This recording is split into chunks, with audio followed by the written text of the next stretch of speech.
નમસ્તે વિદ્યાર્થી મિત્રો, ધોરણ 9 અને 10 માં આપણે અંગ્રેજી ગ્રામરનો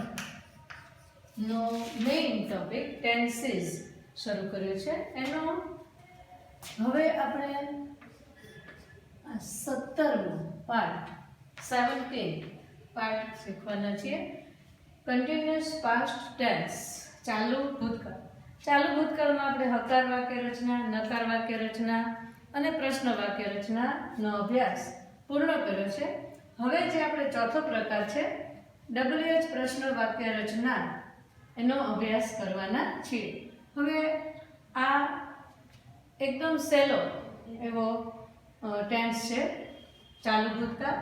તો એમાં મેં વધારે બહુ નથી આપણે ઊંડા જતા. એમાં આપણે દરેકની વાક્ય રચના અને સામે ઉદાહરણ એક્ઝામ્પલ્સ આપેલા છે, તો એ આપણે એક પછી એક જોતા જઈએ.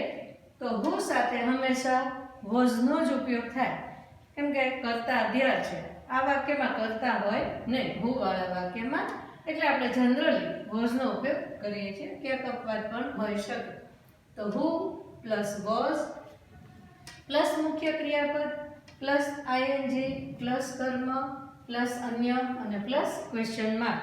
આપણે વિરામ ચિહ્ન ભૂલવા જોઈએ નહીં. તો એનું ઉદાહરણ જોઈએ તો who was knocking at the door. દરવાજો કોણ ખખડાવતું હતું, એમ આપણે પૂછતા હોઈએ ઘણીવાર. તો who was knocking at the door.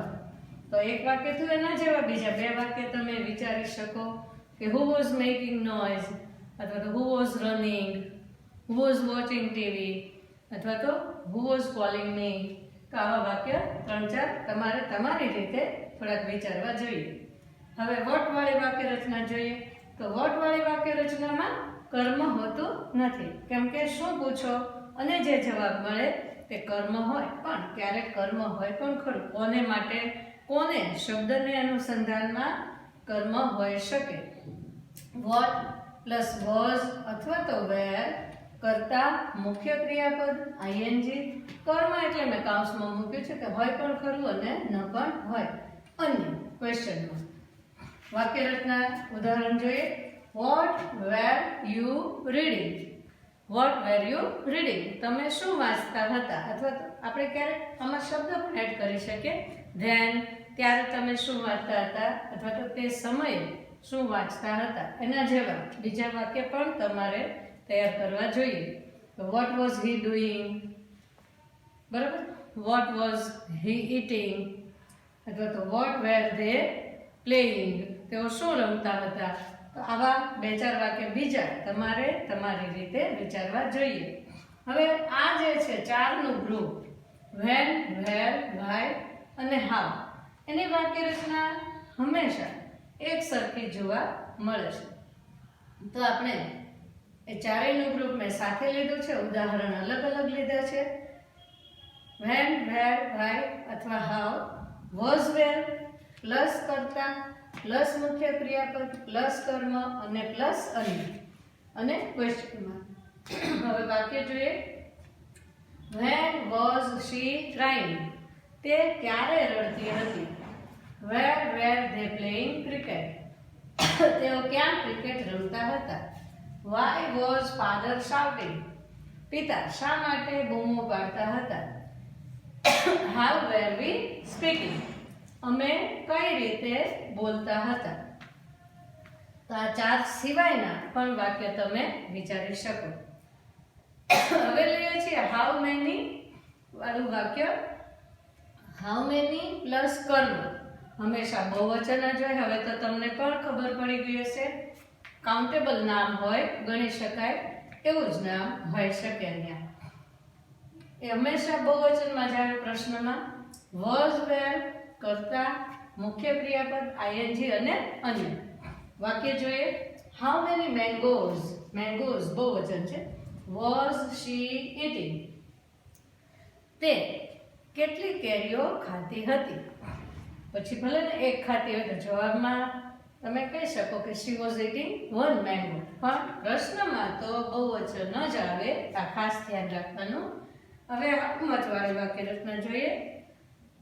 તો હાઉ મચ પ્લસ કર્મ, એ કર્મ હંમેશા એકવચન જ હોય.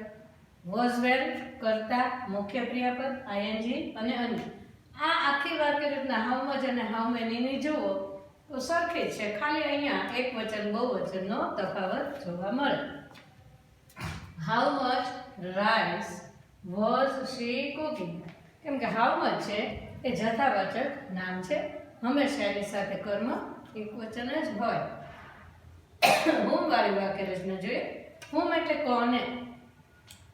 હુમ વોઝ વેર કરતા મુખ્ય ક્રિયાપદ આઈએનજી કર્મ. કર્મ હોય પણ ખરું વટના અનુસંધાનમાં, જેમ વટવાળા વાક્યમાં હુમના અનુસંધાનમાં હોય એમ અહીંયા વટના અનુસંધાનમાં કર્મ હોઈ શકે. પ્લસ અન્ય plus question mark. Whom were you calling. તમે કોને બોલાવતા હતા.